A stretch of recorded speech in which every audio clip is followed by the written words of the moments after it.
What's up, guys? It's Knowledge by Nikki at 9.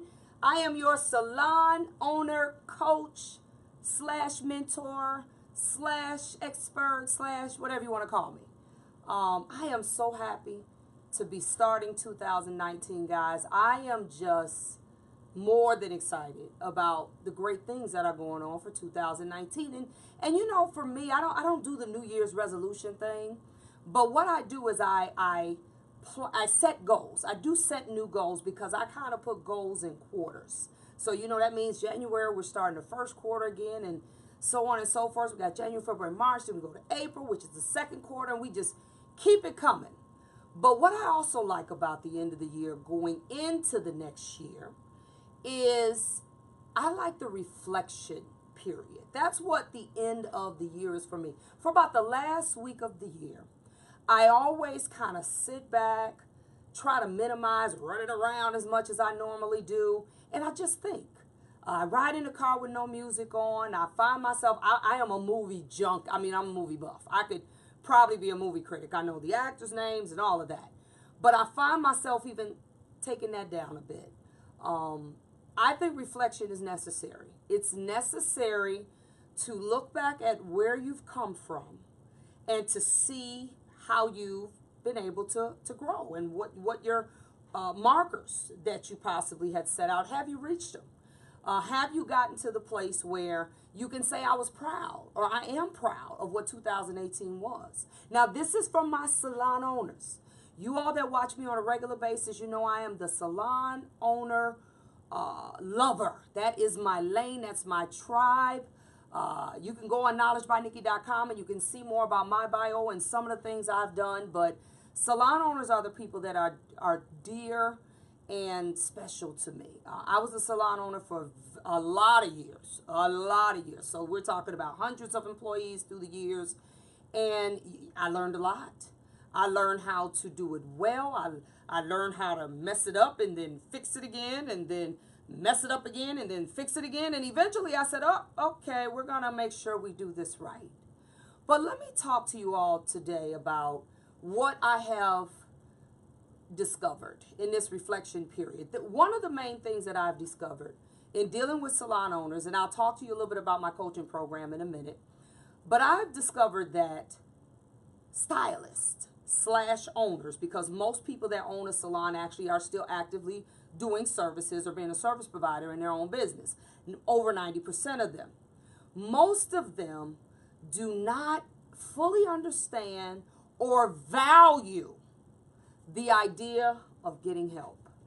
Now, let me say something. I printed up some really good notes and some really good stuff because I want to bring this home today because I want to help all of you all that are salon owners, that are struggling, that just have no clue how to figure it out, whether you're new, whether you've been in it for a while and you keep trying stuff and it doesn't work.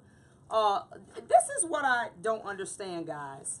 When it comes to getting help, salon owners are probably one of the largest groups, because I also deal with other industries, one of the largest groups or businesses that don't seek out business help. They, for whatever reason, they just don't seek it out. They don't go to business classes.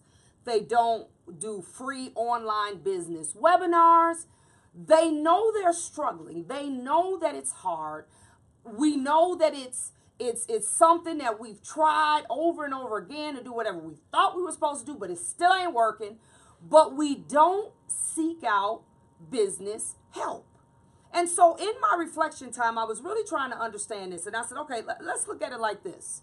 When you get sick, and you're sick to the point where you're like, okay, I need to really do something about this, you go get help at the medical doctor, right? When your taxes, we're going to have a whole tax conversation too. But when your taxes get behind, or you filed incorrectly, or your legal structure was wrong, or you didn't file at all, for some of you all that have tried to skate, what do? You go to a tax professional or you go to an accountant. We go get help for that. When you're in legal trouble, Prayerfully, none of us have to experience that. I've experienced enough in my day. It is nothing fun about it. I don't care what the situation is. Legal trouble is terrible. It sucks. What do we do though? When we get in some type of legal trouble, we go get legal help from a lawyer. We go to a lawyer. We seek out help there. When we have emotional issues. Now, I want to say this, and I'm going to be very candid. My culture, African American people, we have struggled with this for years.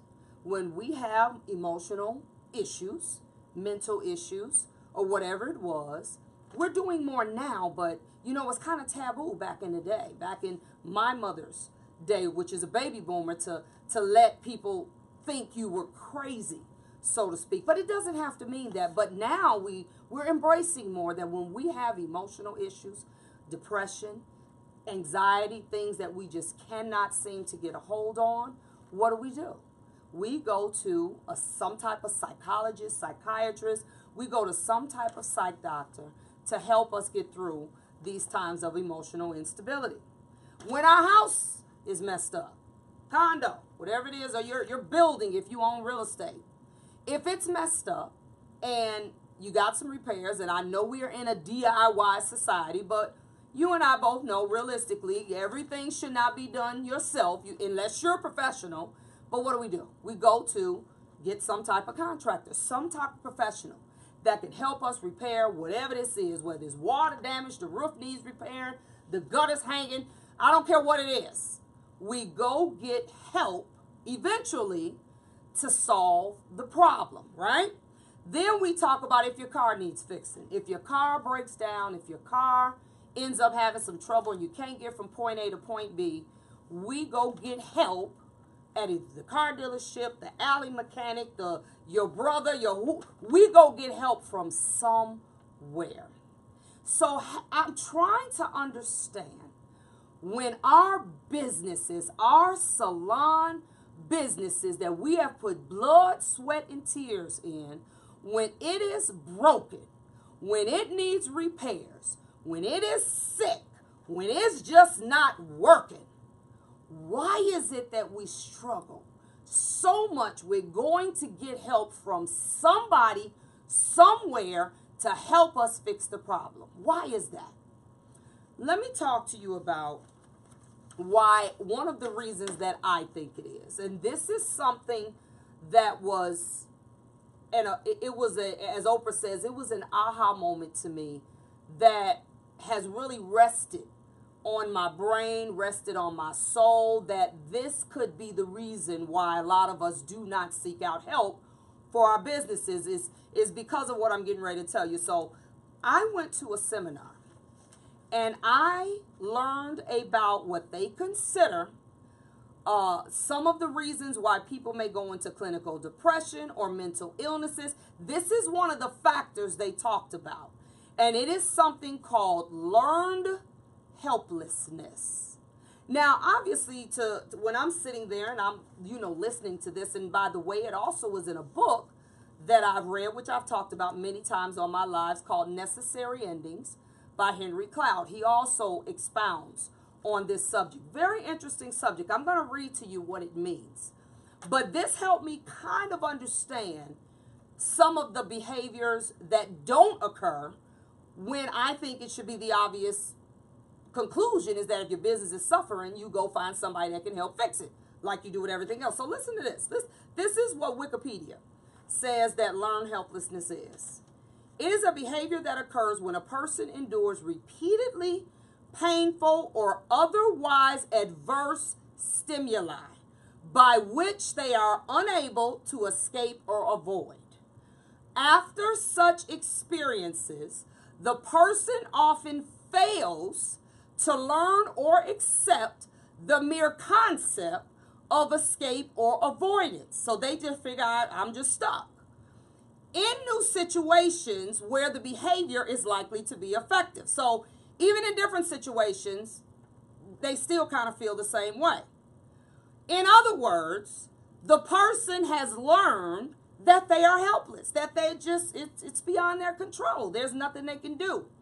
Therefore, in situations where there is another presence of adverse stimuli. It doesn't even have to be the same stimuli, just something adverse that gives you that same feeling, or what is it called in the brain? I think it's cortisol, where you get scared, where you become nervous. You get that same feeling in your stomach that something is not working and it makes you extremely uncomfortable. So even in a different situation, it gives you that same feeling. This person has accepted that they have lost control, thus gives up trying. Okay?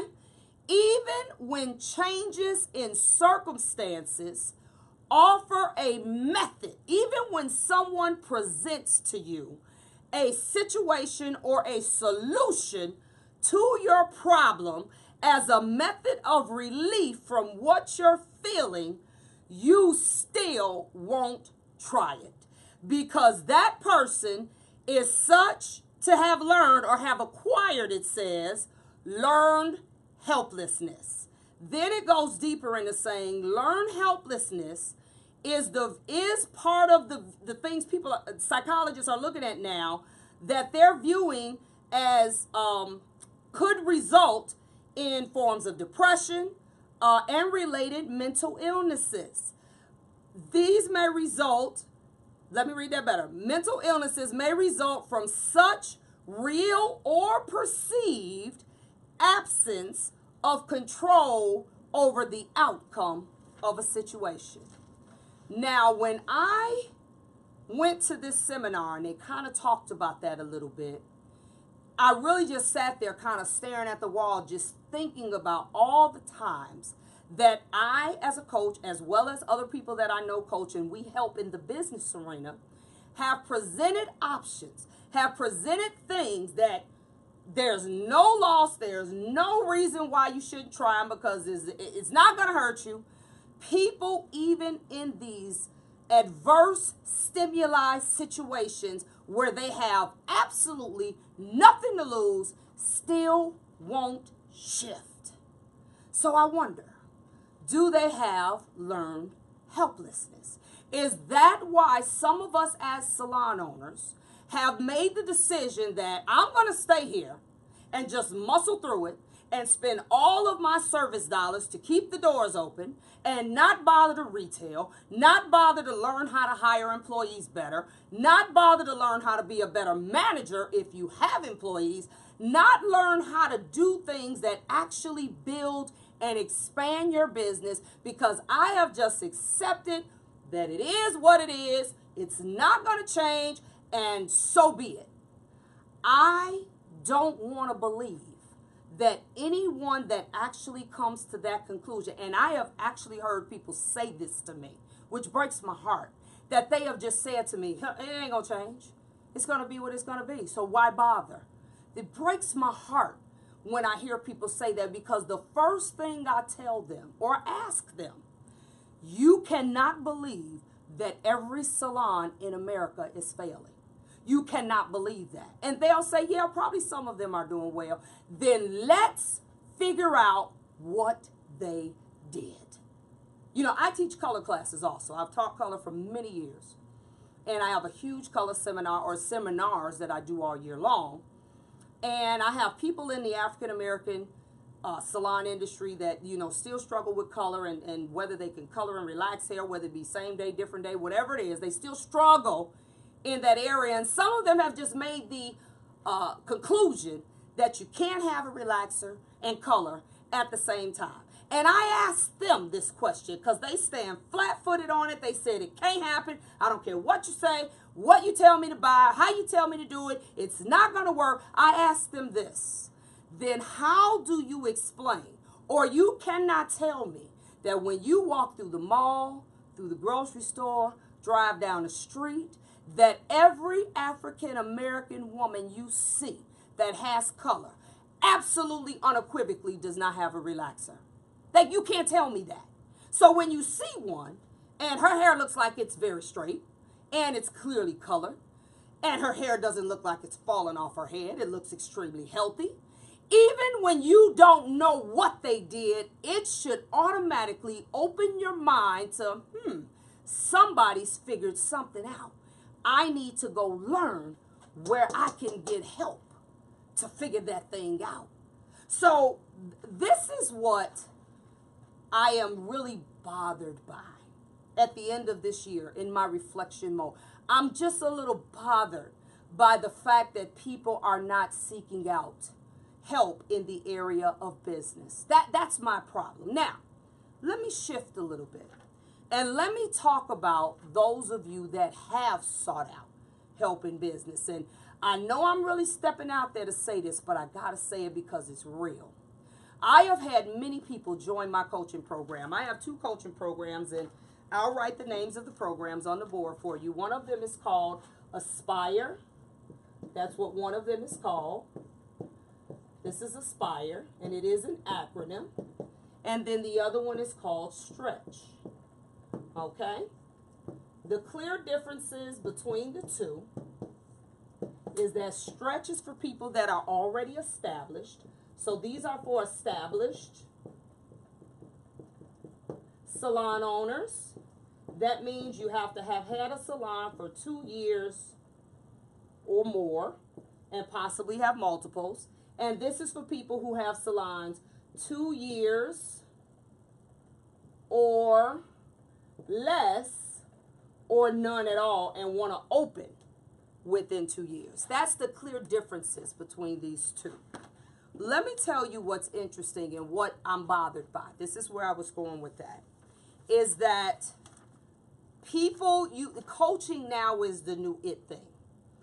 When I look at social media, even internet, everywhere I go, I'm noticing that everyone is a coach. Everyone is coaching. Everyone is saying that I got you, that whatever it is broken. And these are for the ones who don't have learned helplessness and for the ones who are seeking out to get help from somewhere. And I tell people all the time, whether you get it from me or whether you get it from somewhere else, just get it. Whether you get it from watching a webinar, whether you get it from going to a seminar, whether you get it from going to a trade show, a conference, I don't care what it is.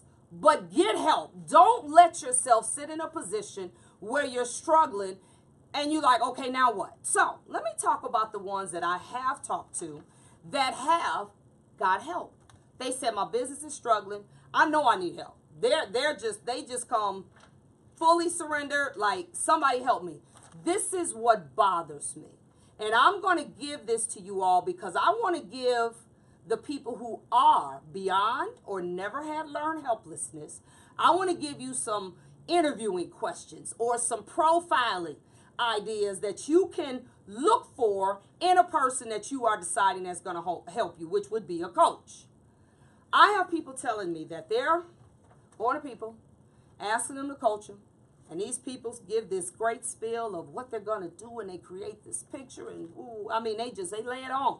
They got the whole presentation together, and then they take your money, thousands a lot of times, up front, and then you never hear from them ever again.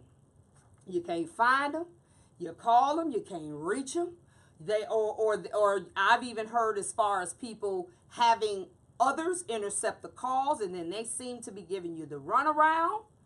For those of you all, and I'm going to look in this camera and say this, for those of you all that are doing that, and you are setting up these coaching programs with no real intentions of trying to help people, but you're just looking at it as a money ploy, shame on you. That is wrong on I don't know how many levels. You aren't even attempting to help people.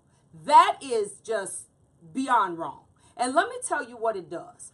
For those of us, because there are many people like me that actually are in my industry, for those of us like me who really have given up owning salons so we can spend more time coaching, giving up clientele so we can spend more time really helping people, you are making it harder for us because when they come to us, now we have to give them extra reassurances that we're not like that. That is wrong, and you need to stop it. You need to stop it. So this is what I'm going to do. For everyone that's watching this video, when they give you their spiel, me included, I want you to start analyzing some things about them. When they're interviewing you, I want you to also interview them. You are not out of order for asking for someone's bio, asking them what qualifies you to be a coach, what experience do you have, what. There is nothing out of order with you requiring to know a little bit more about them before you decide that you're going to go with their program. If they don't have something impressive to show you that you can check up on, keep moving. Okay, so let me talk about this. What is a coaching relationship? Let's define what that is first. A coaching relationship is a helping relationship formed between a client and a coach, okay, who uses a variety of behavioral methods and techniques to assist the client to achieve mutually identified a set of goals, to improve their professional performance and personal satisfaction, and consequently improve the effectiveness of the client's business. This is for business help. If that's not what's happening, then that's not what it is. Okay, now let me say something. Being a coach now for some years, it's a two-way street. You notice I said a relationship. A relationship has to have both people doing their part. A lot of us coach, and what's the old adage? You can bring the horse to water, but you can't make them drink. So you still have a part to do, okay? Then this is what I want you to look at, the qualities of a good coach. First one is leadership. The goal of coaching is to guide inspiration and empower the person to achieve their full potential. You should be able to go back if they have YouTube videos, if they have seminars, you can track back to where they were, where you've seen them. There should be something. If it's salons that they've owned in the past, if they now have elevated to certain business levels because of their experience, whatever it is, they should still be relatively existing in leadership roles. And the only way you can be a leader is to have people that follow you. So don't be a self-proclaimed leader and you have no one following you. No, a real leader will have real followers and will have some history. You can ask for references just like they do. They may want to ask. I know some coaching programs that will ask for references. You can ask for let me talk to 2 or 3 people that you've already coached. Let me talk to people of where you've already worked in leadership position. There's nothing wrong with that. And I would suggest if you want to be comfortable with who you're getting into a program with, that you do that. They should have extended knowledge. For those of you all that may be sports fans, I love basketball. That's my absolute favorite sport is basketball. I don't care if it's at a junior high level, high school, college, NBA. I love the NBA, but I just love basketball.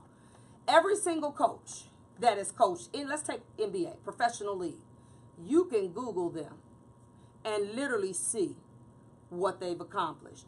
You can see that they have a track record of growth and experiences and things that now have given them some expertise in the area of now being able to tell you what you need to do.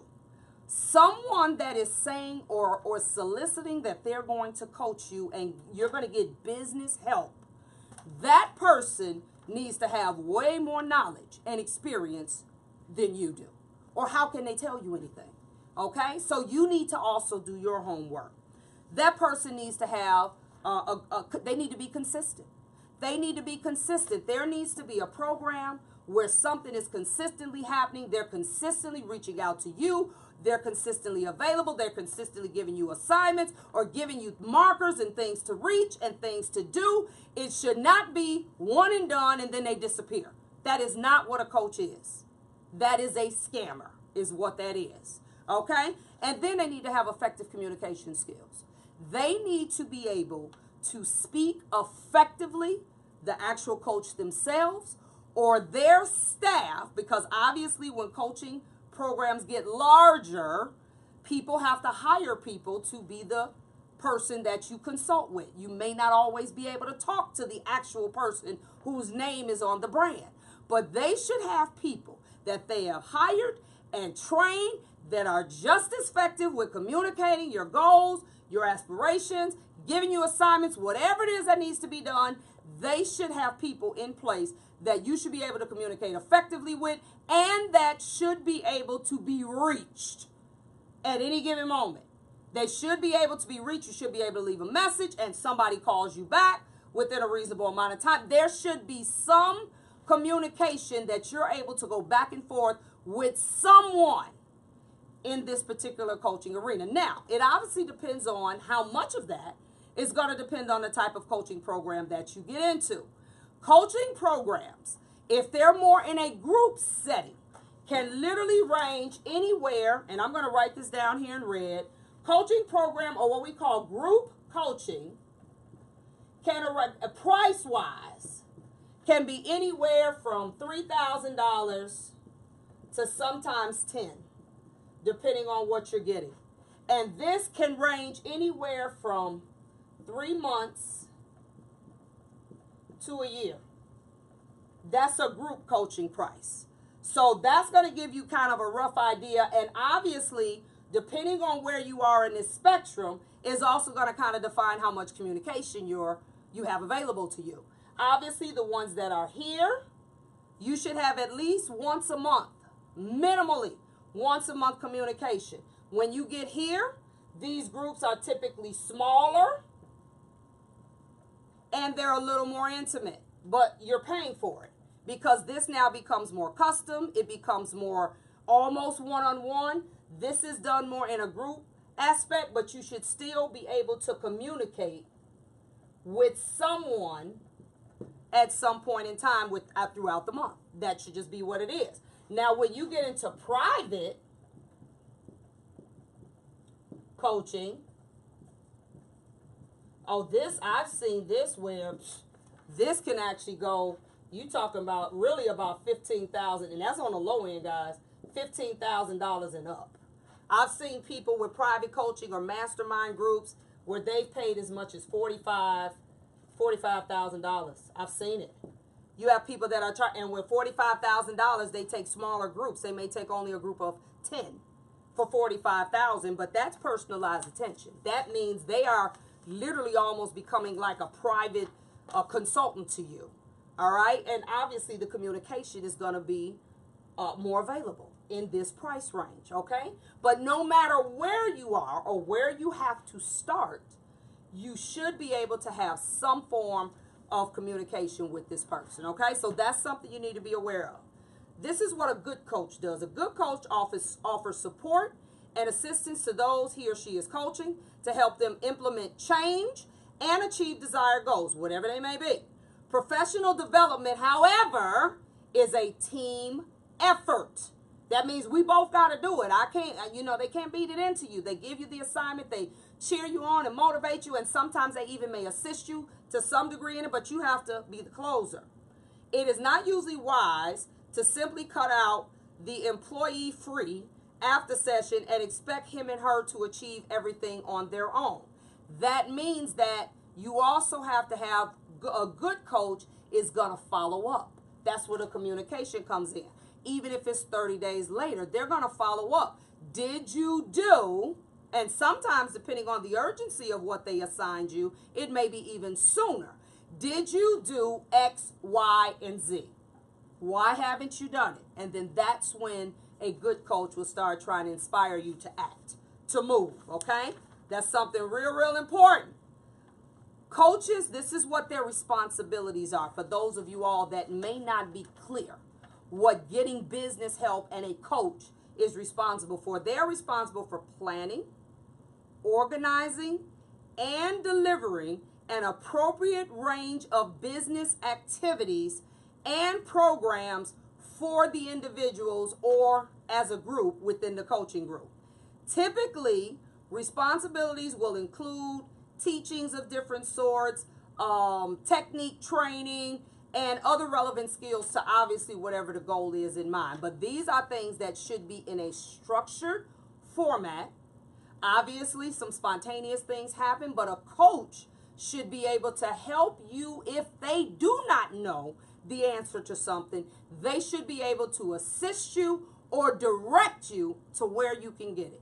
Meaning they give you the number, they give you the website, they connect you. A coach should be able to facilitate whatever it is that you need to get you to the next level. Now remember, depending on where you're paying is going to dictate how extensive that goes and how much they're going to actually work to help you get whatever it is. It may be as simple as go on this website and find XYZ, or call this number and find XYZ, and you then have to do your part.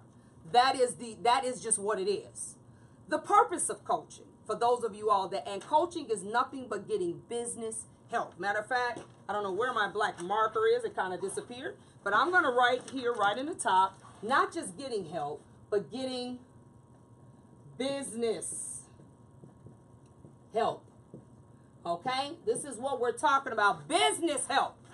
You get help for everything else. So when your business is sick or it's got problems, it's got holes in it, you need to go get help for that too.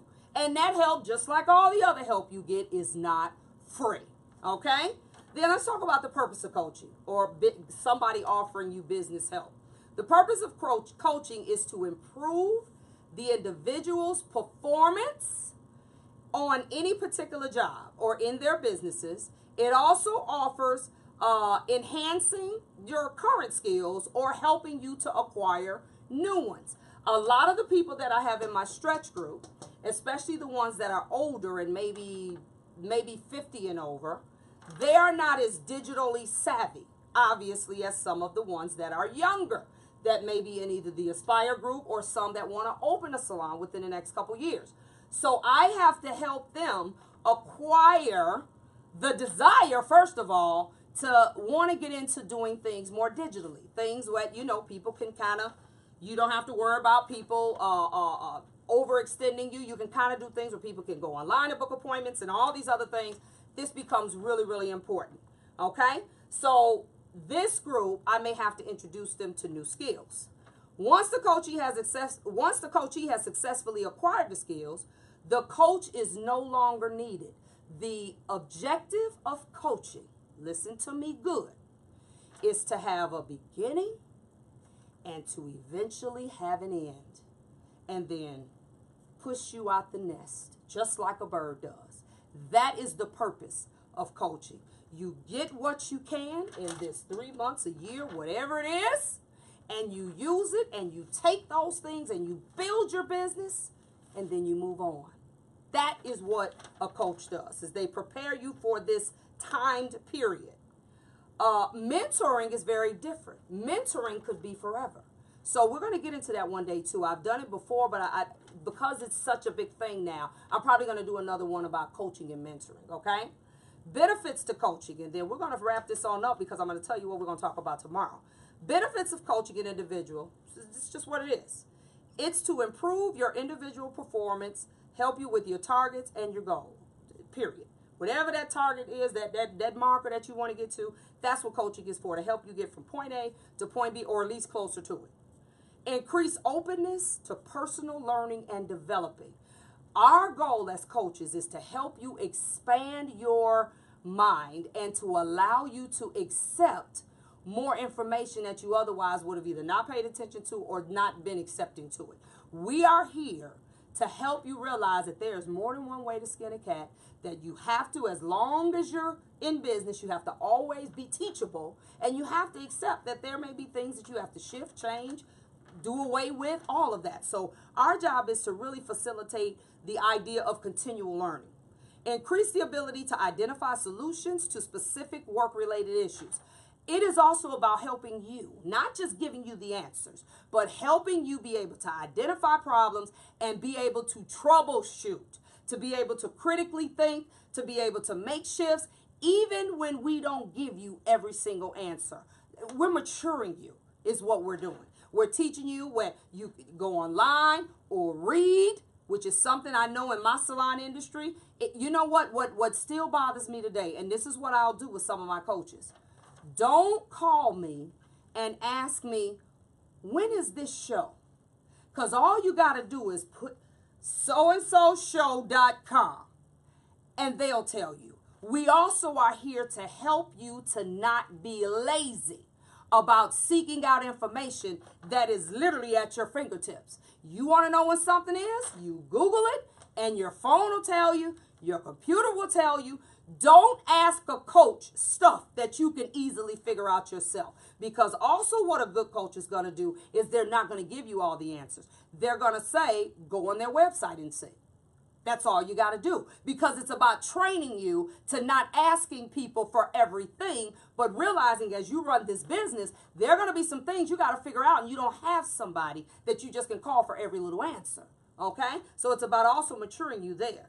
It's about teaching you greater ownership and responsibility for this baby that you have birthed. If you said you wanted a salon, you got it. So now you're going to take everything that comes with it. I know you thought your talent was going to sustain you and, oh, we just going to do hair and everything is going to be happy, happy, joy, joy, and we ain't going to have no issues, and now you found out that's not the case. Doing hair, matter of fact, let me tell you something. When you start doing less hair is when you'll really see your business grow, because you'll be able to focus on it. Because as long as you got all those people in that chair and you're trying to run a business, you're going to have a hard time. And development of self-awareness.